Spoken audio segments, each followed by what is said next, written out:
So now we actually have more details on why Netflix chooses to cancel a lot of shows, specifically right when they hit their stride. Let's talk about this in the scumbag business practice.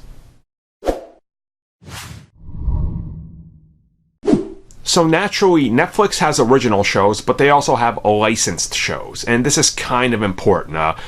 Marvel, specifically all of their shows, The Defenders, Iron Fist, Luke Cage, Jessica Jones, Daredevil, and Punisher, were licensed shows.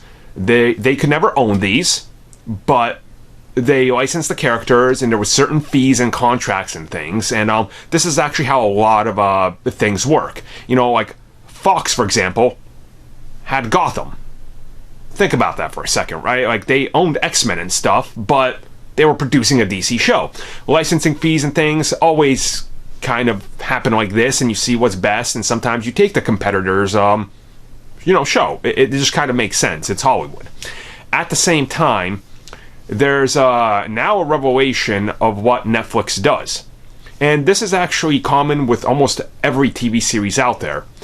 Once the show gets going, you have to renegotiate new contracts, and you put a certain clause in there that's like, hey, look, if we get to the 4th season, we want 15% of the back end, and we want a certain amount of this and a certain amount of that, and the actors get a certain amount, and the production team gets a certain amount, so it starts to, make less profit for the guy distributing it, in this case, Netflix.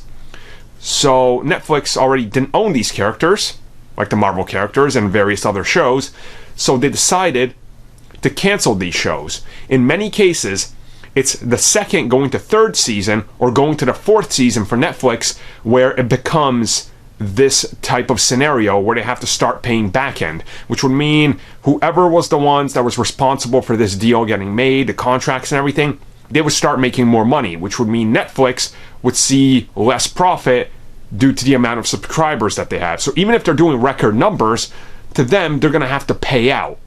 And if you look at Netflix financials and how they do every year, it's an interesting business model they have there, considering how much money they sink in opposed to how much they make.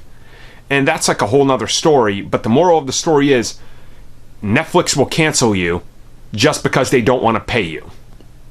And that's really scumbag.